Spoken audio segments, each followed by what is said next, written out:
This video is sponsored by Raycon. Greetings, my good bitches. The name's Francis. Coke Francis. I'm an editor, Twitch streamer, drag artist, and I'm here because, weirdly, I'm seeking normalcy in my life. I've had a lot of milestones and gone through a few life changes in just this past month. I started a second channel, which you should totally check out if you haven't already, because I know you love me and you want to make me very happy. I got an electric car that isn't made out of Q-tips and toilet paper painted gunmetal gray. I got my very first tattoo at the ripe age of 31. As you can see, it is the cutest tattoo of all time. All great things, and when all is said and done, everything's coming up Francis. But it's still a lot to process in a short amount of time. In fact, I barely had time to process the fact that apparently someone out there made a Queen Coke Francis AI chatbot. That's right, good bitches. Out of all the people out there that could have been turned into an LLM, they chose yours truly. And I have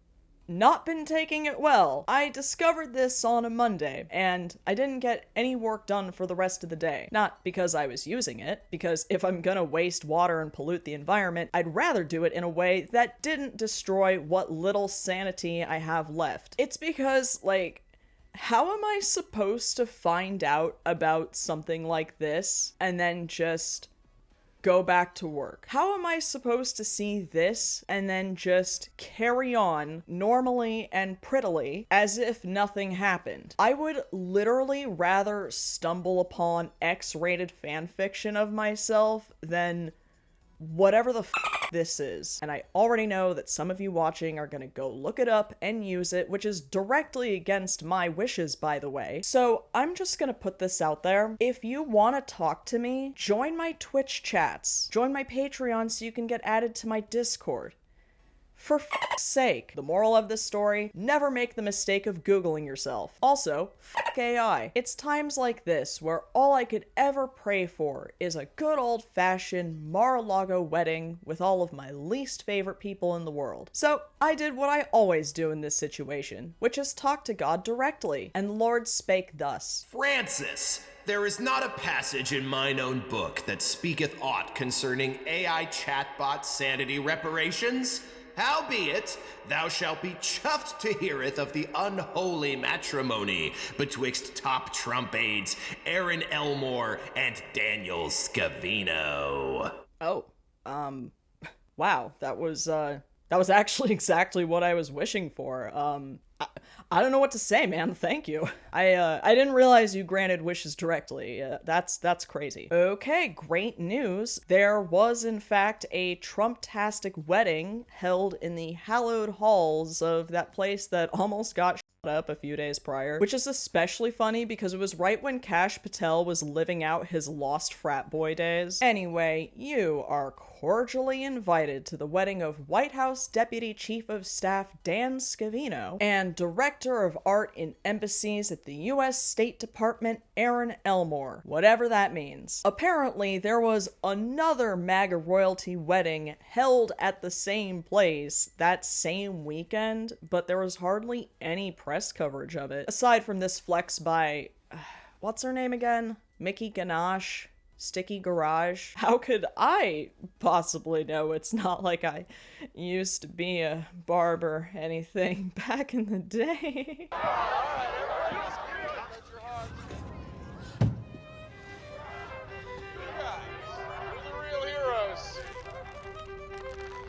You fucking...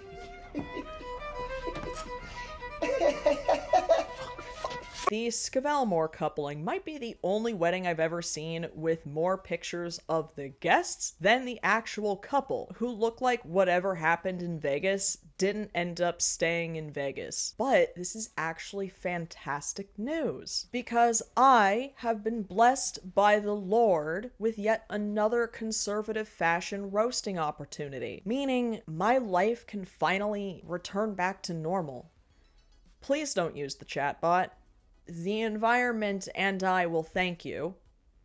You all want to be good bitches, right? You don't want to see me cry all of my makeup off, right? Please don't use the chatbot. I would love more tea on this wedding aside from the fashion, though. What did the cake look like? Were there any mishaps? Did one family get far too hammered. What was on their gift registry? What kinds of gifts would you even give to these people? Hopefully something much more useful than, I don't know, a car elevator or whatever they're into. Maybe like some bone conduction headphones from the sponsor of today's video, Raycon. Spring is right around the corner and it's the perfect time to refresh your routine and get some of that vitamin D that I clearly need. If you're trying to get more active, it can help a lot to have something that seamlessly fits into how you move. I have been using Raycon's bone conduction headphones, and I love how easy they are to wear when I'm getting into drag, or at the gym when I'm trying to become Queen Yoked Francis. No, you will not be getting any thirst traps today, stop asking. They sit outside your ears, sending sound through vibrations in your bones, so you can listen to music or podcasts and still be aware of what's going on around you. Whether a car is honking at you, or your name is being announced at the Emmys, or a fight erupts at a Mar-a-Lago wedding, you'll be able to hear it all while still getting crystal clear music, podcasts, and calls. Raycon's bone conduction headphones are also built for all-day use, with 13 hours of battery life and a no-bud fit that doesn't slip, so they will stay comfy and secure in any situation. They're also IP68 waterproof and dustproof, so they're perfect for sweat, rain, and even long romantic walks on the beach. But Francis, doesn't this sound awfully expensive? That's the kicker though. Raycon gives you premium performance without the premium price tag. Their quality rivals the big boy audio brands at half the cost. Over 3 million customers agree, and they come with a 30-day happiness guarantee. The bone conduction headphones are perfect for refreshing your routine this spring, so just click the link in the description box or go to buyraycon.com/QCFBC to get 20% off. Thank you to Raycon for sponsoring this video, and with that, back to our regularly scheduled programming. Okay, so our first category is honestly kind of a serve. You know I'll give credit where credit is due. Sometimes a serve is a serve. But as it usually is when I'm ranking conservative fashion, I will be grading on a curve. Wait, that rhymes. Cool. Next category is I can fix her. Much like how a lot of these people are so close to getting the point but just never quite make it there, some of the looks we'll be seeing today are so close to being acceptable. And as a very strange man once said, had I been there, it wouldn't have gone down like it did. Next category is the style is cramped. These are visually inoffensive looks that could have looked fine on their own had they not used a deeply unfashionable +1 as an accessory. Next category is who cares? Pretty self-explanatory. Our penultimate category is oh honey. Also pretty self-explanatory. These are the outfits that make my job very easy. And our final category is UFOs, which, as you probably already know, stands for unidentifiable fashion oopsies. Maybe these were god-awful, maybe not. Unfortunately, there weren't enough pictures taken of these divas to get a full scope of the look. My tattoo is currently entering the itching phase, so let's get to it before I put my head in the oven. Let's get the main two out of the way first, who, as I mentioned earlier, were photographed less at their own stupid wedding than the roster of MAGA royalty who showed up. Because remember, children, love is temporary, but clout chasing is forever. Here's our beautiful blushing bride, Erin Elmore. I mean, I'm sure she's blushing somewhere under all that perma orange that's expected of every MAGA woman nowadays. Because I'm a nice and awesome guy, I will start off by saying her hair looks fantastic and the bodice part of her dress fits her very well. We, as a society, owe Bjork an apology for roasting her looks while completely ignoring this mess right here. Just because your female friends got you those decorative soap baskets because they don't actually know what you like doesn't mean you have to recycle them for your own goddamn wedding dress. I was so focused on that I almost forgot to mention this little Peter Lorre character over here with his Trump made this happen hat because, again, we're the groomers, right? Now, am I the type of 30-something to roast an an innocent little kid. You bet your bottom dollar I am. But mostly because he reminds me of that one kid you knew in middle school who invited everybody to his bar mitzvah except you. There are more pictures of Erin Elmore with this kid than with her new husband. Oh, honey. Speaking of new husbands, here's Dan Scavino, looking like he came straight here from his job at H&R Block. He's got a little Gen Z Wall Street apprentice crew behind him who have equal amounts of hair on the exact opposites of each other's heads. Apparently, he couldn't even be bothered to wear a tux to his own stupid wedding. Sad to say that the groom-to-be lands in the who cares category. Here's a face I hadn't seen since those Mucinex commercials. It's Sarah Huckabee Sanders with her husband Brian Sanders, who actually did bother to wear a tux to the event. I don't totally hate this dress. I actually really like this silvery blue color, and it fits her really well. It's just very plain. Maybe Sarah didn't want to upstage the bride at her own wedding, which is understandable. That wedding dress was awful. But without any accessorizing or details, this kind of just looks like a nicely wrapped toga. Still though, she definitely could have done a lot worse, and had I been there, it wouldn't have gone down like it did. Coaklander wasn't invited either, and I have not heard the end of it since. The bitch never shuts up. Speaking of not invited, there had to have been an email involved here that said weddings for the win. I cannot get over how neither Elon nor Trump has overcome their crushes on Zoran Mamdani. He wore a red scarf, so these two went out and bought red scarves. Mamdani wore army pants and flip-flops, so they both bought army pants and flip-flops. I will always be fascinated by the billionaire's complete inability to dress itself, or to buy an iron, or to use face powder. Anyway, he's got his 4-time baby mama Siobhan Zillis in tow. You can just see the disappointment in her eyes upon learning that the Mar-a-Lago was apprehended. I actually do really like this dress. This champagne gold color is quite beautiful, but unfortunately the style is effectively cramped here. Apparently, even with fashion standards, the bar for who enters you is still in hell. I really need to be better about centering my goddamn mic. Next up, we've got the winner of my Miss Cabinet USA pageant and a ringleader in the Ring Boy scandal. It's Linda McMahon. Or was it centered? I can't fucking...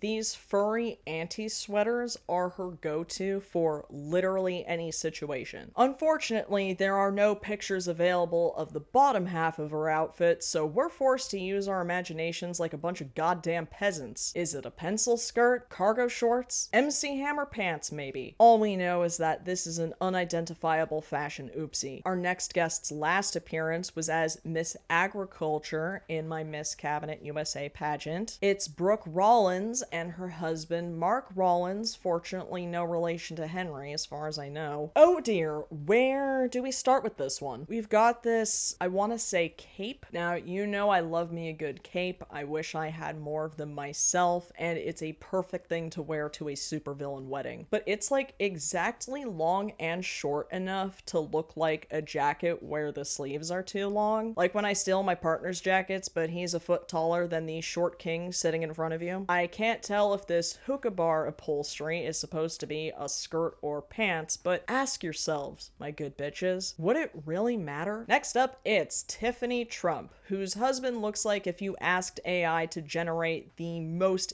inoffensive man to introduce to your parents. But they look pretty sharp if you ask me. This isn't my favorite dress in the world, but it's got enough going on to be interesting and not too much going on to be distracting. I'll be honest, you guys, I really like these shoes. I would absolutely wear these shoes myself. I can't believe I'm saying this, but did Tiffany Trump actually serve at this wedding? Here's Miss Veterans Affairs, Doug Collins, and and his wife Lisa Collins. We've all seen this couple before. We've all seen this knit dress before. You'll see her at those Jewish funeral receptions that are always so amazing that you almost forget someone died. She's at least a foot shorter than you. She greets you with that kind of weak handshake and asks what grade you are in school until her husband, who looks like this, comes in and asks her to come take a look at something. All this to say, they're both a who cares for me. Next up is Jeanine Pirro, DC attorney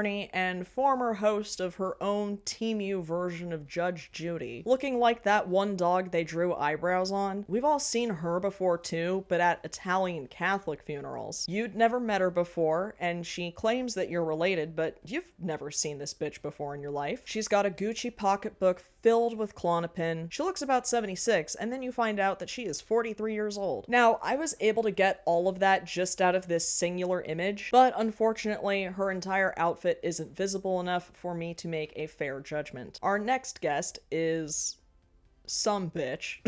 Maybe she has a name, I wouldn't know. So far, nobody else does. She's got the MAGA hair with the highlights, the MAGA body, the MAGA lip fillers where her lips are permanently slightly ajar. This is definitely a stepmom of the bride kind of bodycon dress, and it looks like she's paired it with one of those elegant and demure handbags from the America First Patriotic Fashion Showcase. Oh, honey. I don't think they planned on inviting the next guest, but a bad Coke hookup is better than none at all, I guess. It's Don Jr. and his wife, Bettina Anderson, the latter of whom looks pretty good. We love our tall queens and our short kings around here. It's a shame she's got this dork in tow. His grip on her hand is firm so that she doesn't drift away and leave him alone looking like that one groomsman constantly sweating vodka and gasoline. He's got some way too baggy suit pants that say, "Trust me, bro, it's definitely not cut with baby laxatives." Good thing those shoes are laceless, because Bettina's style is definitely cramped here. Next up, just in time to miss the latest attempted shooting, it's Kash Patel and some guy. This is a true story. The other night, I had a crazy dream that involved Kash Patel and Pam Bondi being at my house, and they weren't like doing anything bad in particular. That's how you know it's a dream. But they were just kind of there and like talking to other people in my house and just moderately annoying me that they were there. That doesn't have anything to do with his who cares outfit, but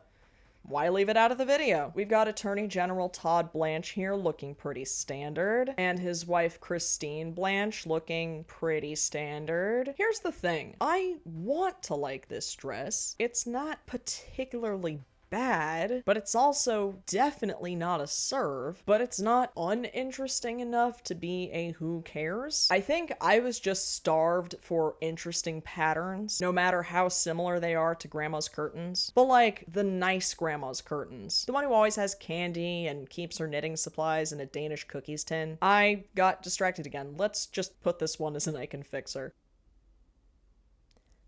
Next, though I do applaud whoever took this picture and got that light perfectly centered behind his head, next up is none other than my current favorite punching bag, Pete Kegsbreath, complete with this too tight blazer because he thinks it'll make his pecs look bigger, and his snazzy little American flag belt buckle. This thing wants to be Coquelander so bad, especially after finding out that she can do more pull-ups than him. He's even got that little bit of stars fabric peeking out of his pocket like in the first season of The Boys. There are a lot of things I miss, but few things I miss more than messy hair Homelander. I don't have a whole lot to say about his wife Jennifer Ruchet's dress. I think it's fine. Neither of them look particularly bad here. I just really like to rip on Pete Hegseth, so into the oh honey pile you go. But hold up. Hold up! What's this eye-catching pattern behind him? It's none other than Brazilian pop artist and Bolsonaro simp Romero Brito. He also used to simp for Jeb Bush back in the day. Now that is the kind of risk that you should be taking as an artist. And look, he painted a portrait of the couple of all time in his signature style. As cringe as it is that he's even here, and as hilarious as it is that he would be kicked out if he was anyone else, I kind of fucking love this suit. Regardless of context, the fit has no business going this hard. I am simply an objective observer, and this is a serve. You know him, you've seen my curses on him, it's Christy Nome and Stephen Miller. Oh, wait. Whoops. Editor, could you... Thank you. Thank you. Sorry, the resemblance is uncanny. Sure would be great if they followed the same trajectory. What can I say about these two?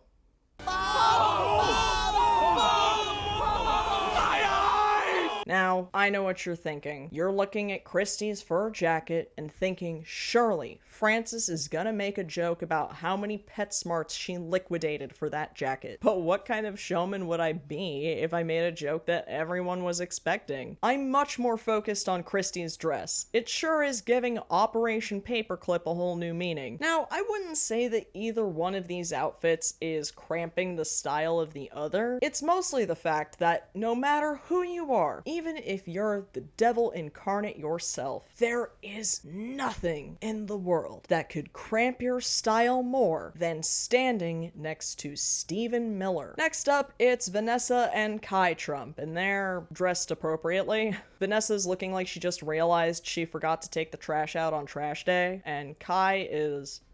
there. Can I just say though, Homegirl's got some great brows. But when all is said and done, who cares? This next one is a bit of a mystery because on the right, we have Miss Small Business Admin Kelly Loeffler, and on the left, nobody knows. Seriously, I looked at all the coverage of this event from several different publications, and not a single one could identify the lady on the left. So if anybody here happens to know who this mystery woman is, do let me know in the comments. I would like to see what the top part of her dress is though, because for all we know, she could be wearing that gold shimmery tablecloth that Joy Villa wore to the Grammys last year. But let's turn our attention to Miss Tradwife on the Prairie here. The bottom half is fine. It's exactly what a sundress for a woman in her 50s should look like. The pattern and the style kind of ride the line between shabby chic cottagecore and just straight up old lady, and it could have stayed in the former if not for this weird top. I think it's just the sleeves that bother me more than anything. Maybe, if I was there, wouldn't have gone down like it did. It really is the two dumbest bitches you know going, exactly. For some reason, we've got Sky Hanky here,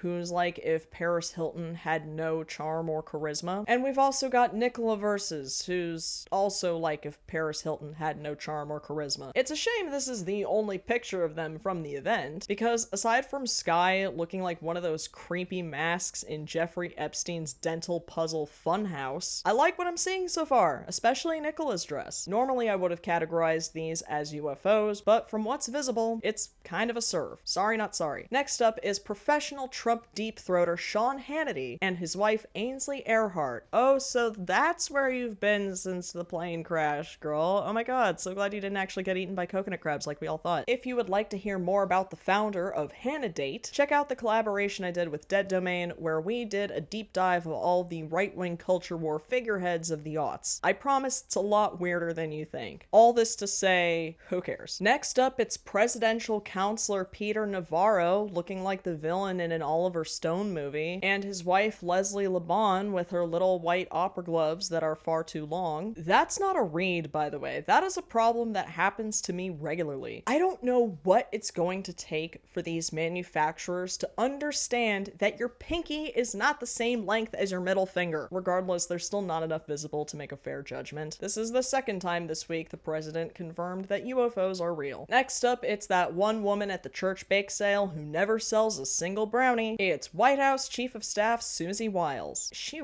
really could have leaned into the Cruella aesthetic if she wanted to, but then she decided to pair this coat with the mall slacks that Mystique Summers Madison wore right before her elimination. We're such a polarized nation that these divas can't even agree on what season it is. Oh, honey. I wonder what Laura Trump looked like before she married into the family. Either way, she left Eric at home for this event. Apparently, she was the one who officiated officiated this wedding, and listen guys, it was either this pantsuit or a priest in a dress. I assume they couldn't find one because no self-respecting priest would allow any of these people into heaven. Whatever, we're almost done here. Next up is none other than Israel's official glory hole. It's Marco Rubio and his wife Jeanette. It's too bad we can't see what she's wearing underneath this big coat, though we can spot a glimpse of what seems to be a rustic twine placemat. But I actually really dig this big coat. Between that and the sunglasses, it's giving racist Carmen Sandiego. But I too would disappear to multiple places around the world if I ever had to stand next to Marco Rubio in any context. The style is sufficiently cramped. Here's the other annoying bitch from my dream where she and Kash Patel wouldn't leave my house. It's none other than everyone's favorite crash out Carly herself, which is a term I just invented right now. Finally, a nice event where she can kick back and relax with files rather than defend them at work. This is a great look for an office secretary who's trying to get senpai to notice her, but like without getting complaints to HR. It's not a terrible outfit. There is at least some color coordination between the flowers on the skirt and her jacket and blouse. It's definitely not a serve. I guess this is an I can fix her, but had I been in the room with Pam Bondi that day, this outfit would be the least of her problems. Oh, you were wondering who the gentleman next to her was. It's John Wakefield. Imagine being married to completely unnecessary information. So when I was writing this video, I was researching this couple here, Stephen Witkoff, and who I've been told is his wife, Lauren Rappaport. When I looked up Lauren Rappaport to see what her deal was, and mind you, I included Stephen Witkoff in my search to ensure that it would be the same person, I was presented with two very different looking divas, both named Lauren Rappaport Witkoff. In all of the coverage of both these women, they have both been married to Stephen Witkoff and made names for themselves as real estate moguls. Both of them. So naturally, knowing how MAGA women tend to be, I assumed that over the years, this woman was on that table like a coaster. So then I searched Lauren Rappaport Witkoff surgery and was met with not only no information on that, but once again Google being like, there's no evidence of that ever happening. Then I saw an article mentioning that Lauren was his ex-wife, but every publication that covered this stupid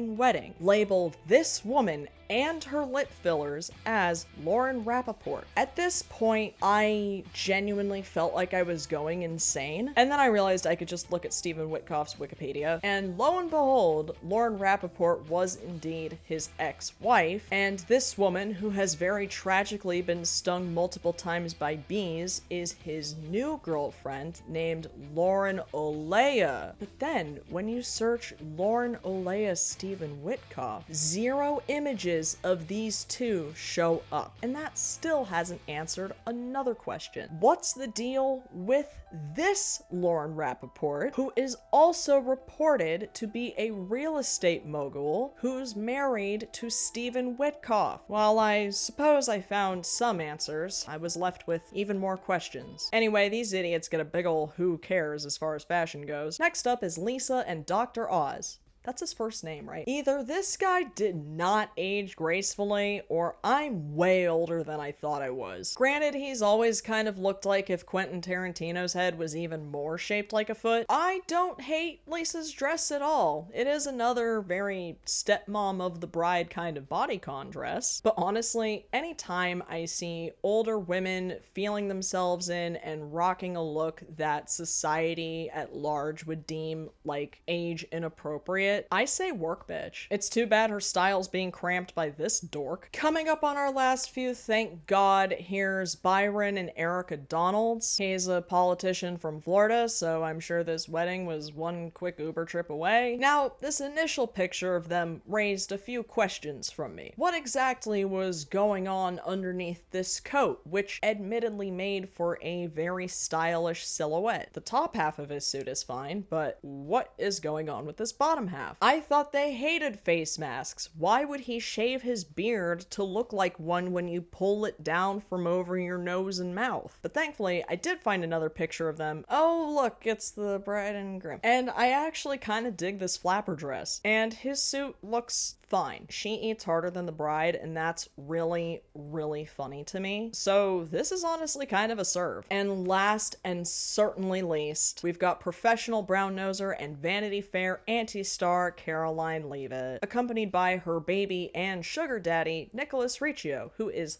32 years her senior. Now, just to be abundantly clear, I don't think there's anything wrong with having a sugar daddy, okay? Get that bag, sis. Nor do I have an issue with age gaps. As long as they met as adults and they're both consenting, it is none of my nor your business. But I gotta say, girl, you can do better. You're a billionaire now. You could probably have anyone you want. And you chose Caroline Leavitt? The woman who I'm constantly amazed over how she's 3 years younger than me? Does she realize she doesn't actually have to dress 32 years older than she actually is? I swear, I almost put this one in the style is cramped category because he's looking pretty sharp here. If anyone showed up to my funeral in this mess, eject them immediately. They do not get to participate in the conga line. Well, that was fun. In fact, I had so much fun that I almost forgot that somebody made me into an AI chatbot. Please don't damage our trust.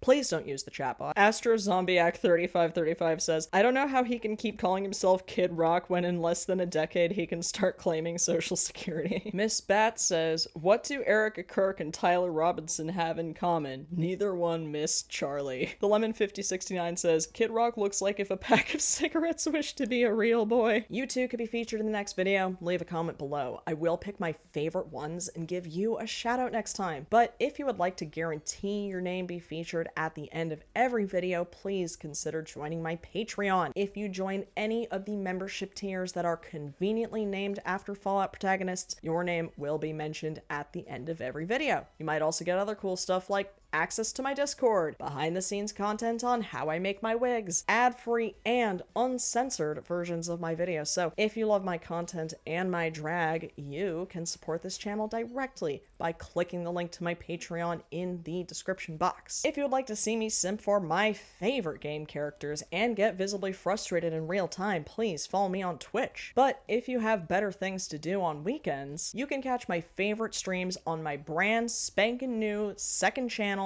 Queen Coke Francis Live. I post new streams there weekly, and you can watch parts 1 through 4 of my Date Everything playthroughs right meow. And if you'd like to see even more of my clown mug elsewhere, please consider following me on Instagram or Blue Sky. My handle for all of the above is at Queen Coke Francis. If you enjoyed this video and you haven't done so already, please attend one of 2 MAGA weddings happening in the same weekend. And when it's time to toast the couple of all time, just go ahead and unzip your pants and dick slap those like and subscribe buttons as hard as you can. Thank you again to Raycon for sponsoring this video, and thank you to all of my patrons and subscribers who keep this channel going. And, of course, as always, until next time,